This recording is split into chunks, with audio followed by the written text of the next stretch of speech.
लगातार बढ़ रहा है और निचले इलाके पानी की चपेट में आ गए हैं। वहीं हिमाचल प्रदेश के चंबा में दुर्गम पहाड़ी इलाके में फंसे 24 श्रद्धालुओं को 2 दिन के बाद सुरक्षित रेस्क्यू कर लिया गया। उधर किन्नौर में चोलिंग नाले में आए फ्लैश फ्लड ने भारी तबाही मचाई है।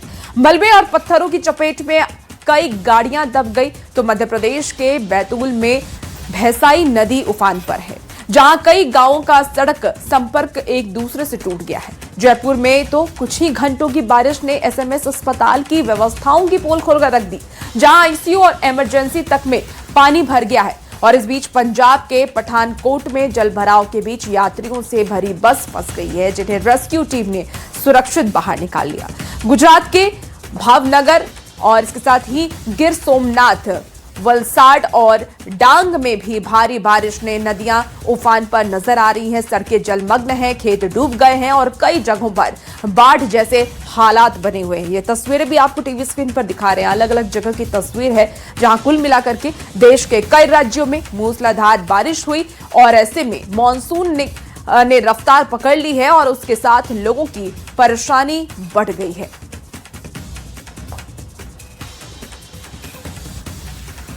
चलिए अब बात हम गुजरात की करते हैं। गुजरात के जूनागढ़ की बात करेंगे, जहां भारी बारिश से बाढ़ जैसे हालात बन गए हैं। जहां मूसलाधार बारिश से पुल पर नदी बह रही है, जिसके तेज बहाव में 2 लोग एक बाइक के साथ फंस गए।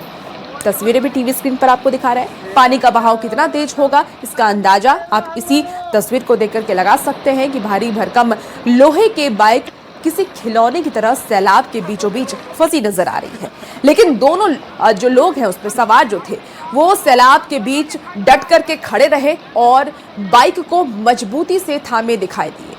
उसमें पानी का बहाव इतना तेज दिख रहा है, किसी को भी बहाकर ले जाए। हालांकि जैसे तैसे उन्होंने बाइक को खींचकर सैलाब से बाहर निकाल लिया। जूनागढ़ की मेधल नदी का भारी बारिश की वजह से जलस्तर बढ़ गया है और उसके विकराल रूप से लोगों की परेशानियां बढ़ गई हैं, उनकी सांसें थम गई हैं। उफनती मेधल नदी का पानी इतना बढ़ गया कि वो पुल के ऊपर से बहने लगा।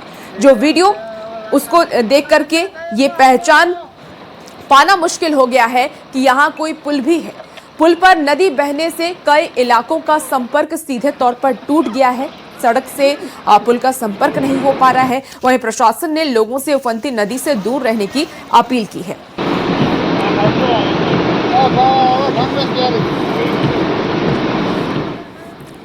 चलिए अब आपको हिमाचल प्रदेश लेकर के चलते हैं। हिमाचल प्रदेश के किन्नौर में अचानक से आए फ्लैश फ्लड से भारी तबाही मची है। आपको बता दें कि नेशनल हाईवे बंद हो गया है और ये 5 अलग अलग तस्वीरें इस वक्त टीवी स्क्रीन पर आप देख रहे हैं, जिसे खोलने जो प्रशासन है उसके कान खोलकर रख दिए हैं। किन्नौर में फ्लैश फ्लड हुआ है, सड़क पर जाम लग रहा है, मलबे में कई गाड़ियां दब गई। मलबा हटाने में अब प्रशासन जुटा हुआ नजर आ रहा है। जेसीबी की मदद से मलबे में दबी गाड़ियों को निकाला जा रहा है। नेशनल हाईवे के बंद होने की वजह से सड़क के दोनों तरफ गाड़ियों की लंबी कतार लग गई है। प्रशासन जल्द से जल्द गाड़ियों को निकालने और मलबे को हटाने के काम में लगा हुआ है, ताकि रास्ता फिर से खोला जा सके।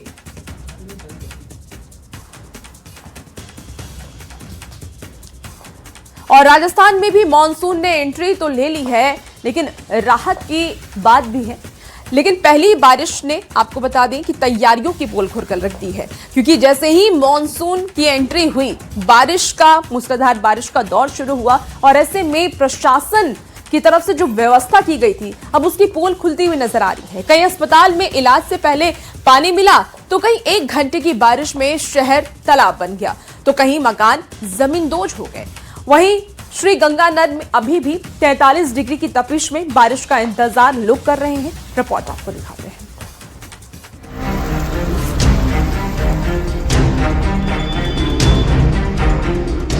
बारिश की बौछार, तैयारियों पर प्रहार, कहीं सैलाब कहीं सूरज का कहर। पहली बारिश, सिस्टम पानी पानी। बारिश ने खोली तैयारियों की पोल।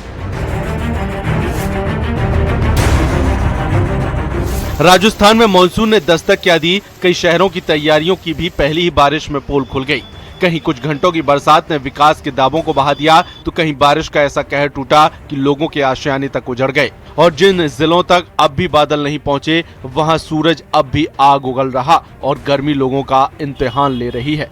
यानी कहीं पानी का प्रहार, कहीं पसीने की मार है। उधर मौसम विभाग ने कई जिलों के लिए ऑरेंज अलर्ट जारी कर दिया है। सवाल यही है कि अगली बारिश सिर्फ राहत लेकर आएगी या फिर सिस्टम की एक और परीक्षा लेने वाली है।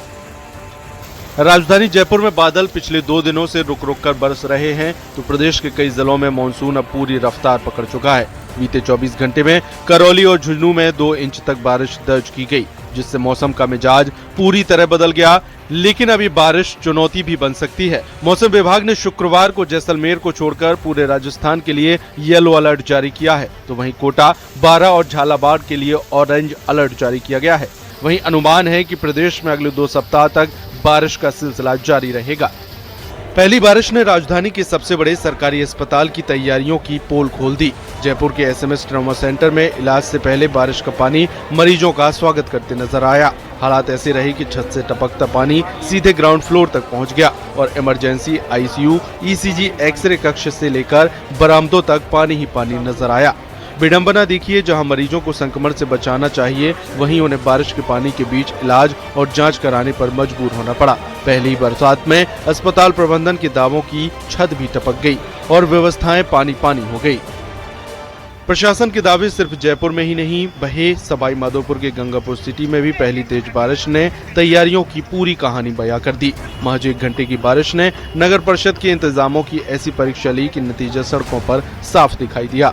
मुख्य बाजार सैलाब में तब्दील हो गए, मोहल्ले तालाब बन गए और जल निकासी के दावे पानी में बहते नजर आए। हालात ऐसे रहे कि गाड़ियां सड़कों पर चल नहीं रेंगती दिखाई दी और वाटर लॉगिंग ने लोगों को अपने ही घरों में कैद कर दिया। अलवर में मानसून की पहली बारिश का कहर देखने को मिला। बारिश में बहादुरपुर के मेघवाल मोहल्ले में दर्दनाक हादसा हो गया। बारिश के पानी और सीलन से मकान अचानक जमींदोज हो गया, जिससे आसपास के लोग सहम गए। हादसे के समय विक्रम पिता प्रसादी का परिवार घर के अंदर ही मौजूद था। गनीमत रही है कि समय रहते परिवार सुरक्षित बाहर निकलने में सफल रहा, लेकिन घटना के बाद पीड़ित परिवार के जीवन यापन पर गहरा संकट खड़ा हो गया है। पीड़ित परिवार ने प्रशासन से तत्काल मदद की गुहार लगाई है। सुबह 4 बजे बारिश आई है, आने से हम भगे, जैसे ही कमरा हमारा गिर गया है। अब हमें रहने के लिए जगह नहीं है, तो प्रशासन से यही निवेदन है कि कुछ हमें रहने के लिए करे या हम पर ध्यान दे। हमारा वो सामान है वो सारा इसी में टूट गया।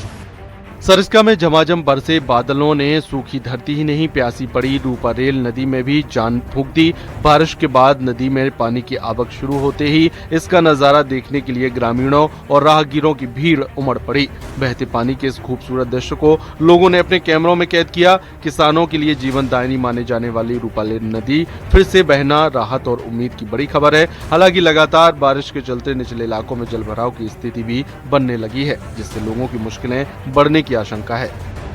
एक तरफ राजस्थान के कई जिले बारिश में भीग रहे हैं, तो दूसरी तरफ श्रीगंगानगर पर सूरज अब भी पूरी बेरहमी से मेहरबान है।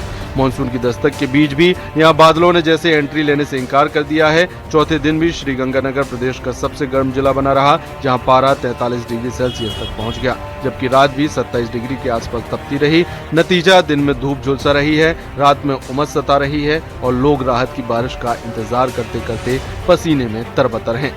यानी राजस्थान में कहीं बारिश का कहर है, तो श्रीगंगानगर में गर्मी का कहर अब भी बरकरार है। Bureau report, news 18 Rajasthan.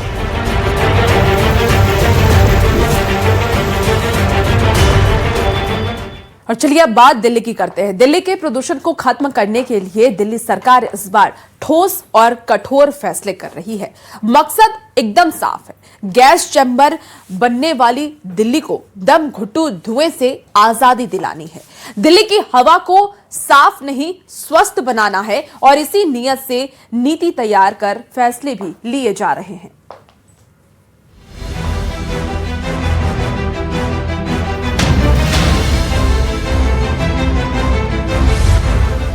Delhi में प्रदूषण पर डबल अटैक, सर्दी में साफ नहीं स्वस्थ हवा की तैयारी, ईवी की नई पॉलिसी, पीयूसी पर सख्ती, 50% कर्मचारियों के लिए WFH।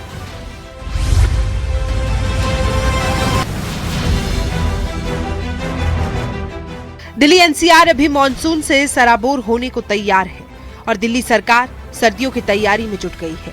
मकसद एक ही है कि सर्दियों में गैस चैम्बर की तरह दम घोटू जहरीले स्मोक में बदलने वाली हवा से बचने के लिए अभी से कमर कस ली जाए। सरकार का संकेत साफ है कि इस बार प्रदूषण बढ़ने का इंतजार नहीं किया जाएगा, बल्कि पहले ही रोकथाम की रणनीति लागू होगी। सरकार का दिल्ली में प्रदूषण पर डबल अटैक। नई ईवी पॉलिसी लागू कर दी गई है। ईवी बसों की संख्या बढ़ाई जा रही है। सीएनजी बसों की जगह ईवी बसें लेंगी। ईवी चार्जिंग इंफ्रास्ट्रक्चर का विस्तार किया जा रहा है। पेट्रोल डीजल वाहनों के पीयूसी पर सख्ती की गई है। वर्क फ्रॉम होम को बढ़ावा दिया जाएगा। दिल्ली सरकार चाहती है कि दिल्ली देश की सबसे बड़ी इलेक्ट्रिक मोबिलिटी राजधानी बने। इसके तहत सबसे बड़ी कार्रवाई प्रदूषण फैलाने वाले वाहनों की जानी है। पूरी दिल्ली में प्रदूषण जांच यानी पीयूसी अभियान तेज किया जाएगा। बिना वैध पीयूसी प्रमाण पत्र वाले वाहनों के खिलाफ सख्त कार्रवाई की जाएगी। इसके लिए मोबाइल जांच दल, परिवहन विभाग और ट्रैफिक पुलिस मिलकर अभियान चलाएंगे। इसके अलावा सरकार ने सर्दियों में प्रदूषण के बढ़ने पर 50% कर्मचारियों के लिए वर्क फ्रॉम होम सिस्टम लागू करने के विकल्प को भी रखा है। दिल्ली एनसीआर में रहने वाले मजबूर हैं जहरीली हवा में सांस लेने को। खासकर जब ठंड का मौसम आता है तो AQI और जो है वो अपने उच्चतम स्थान पे चला जाता है। लेकिन रेखा सरकार हर वो कदम उठा रही है जिससे AQI को सुधारा जा सके। जहरीली हवा में सांस लेने से लोगों को कैसे मुक्ति मिल सके, इसके लिए रेखा सरकार हर वो कदम उठा रही है। चाहे DTC बस को इलेक्ट्रॉनिक यानी कि EV मोड पर ले जाने की बातें हो या फिर ले जाने का तरीका हो, उसे अपनाया गया है। हर एक बस डिपो में जो है वो इलेक्ट्रॉनिक चार्जिंग मशीन लगाए गए हैं। लगभग DTC जो है वो अब EV मोड पर शिफ्ट हो गई है। अब दिल्ली में न्यू EV पॉलिसी 2026 की शुरुआत हो गई है 1 जुलाई से। और यही तक नहीं, बल्कि नवंबर से लेकर जो ठंड का महीना होता है उसमें रेखा सरकार ये प्रावधान ला रही है कि जो भी कर्मचारी दिल्ली में काम कर रहे हैं, जो भी लोग दिल्ली में नौकरी कर रहे हैं, वो सिर्फ 50% कैपेसिटी पर ही ऑफिस चलाएंगे। बाकी 50% जो है वो वर्क फ्रॉम होम घर से काम को करेंगे। और यही तक नहीं, जो 50% लोग ऑफिस को आएंगे वो अधिकतर या तो DTC बस या सार्वजनिक वाहन, सीधे तौर पर कहें तो सार्वजनिक वाहन का इस्तेमाल करते हुए आप वो आएंगे। और इसके लिए जो है वो पार्किंग शुल्क भी बढ़ाया जा रहा है कि पार्किंग शुल्क बढ़ेगा तो लोग जो है वो अपने वाहन का कम इस्तेमाल करेंगे और प्रदूषण का लेवल जो है वो काफी हद तक घटेगा। और इसके साथ साथ कई और अहम फैसले जो है वो लिए जाएंगे और उसके लेकर जो है वो तैयारी चल रही है। दिल्ली में सर्दियां आने में अभी कई महीने बाकी हैं, लेकिन प्रदूषण से लड़ाई शुरू हो चुकी है और दिल्ली सरकार ने इलेक्ट्रिक बसों से लेकर नई ईवी नीति, पीयूसी जांच, धूल नियंत्रण और जरूरत पड़ने पर वर्क फ्रॉम होम जैसे बड़े ठोस और कठोर कदमों को जिस तरह से उठाया है, उस तरह से लग रहा है कि प्रदूषण को लेकर न केवल दिल्ली सरकार गंभीर है, बल्कि वो हर साल की प्रदूषण की वही कहानी को इस बार बदलने के पूरे मूड में है। न्यूज़ 18 दिल्ली एनसीआर के लिए अमित चौधरी की रिपोर्ट। आपको मूवी 7 खुद माफ तो याद ही होगी, लेकिन यहाँ रील नहीं बल्कि रियल दिलफेक दिलदुबा है, जिसने चौथी शादी करने के लिए तीसरे पति का कत्ल करवा दिया। देखिए आप ये रिपोर्ट, डार्लिंग का सितम, जानू बेरहम।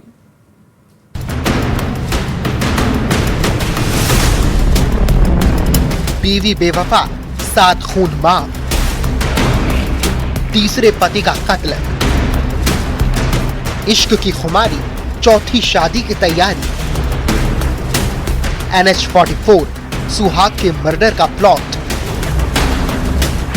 नरसिंहपुर में बीवी सितमगर, रस्सी से घोटा गला, डार्लिंग दिलफेक दिलरुबा। ये इश्क, उसने तो हिंदी फिल्म की खलनायिका को भी मात कर दिया हो जैसे, जिसने 7 फेरे लिए, 1 बार नहीं 3 बार।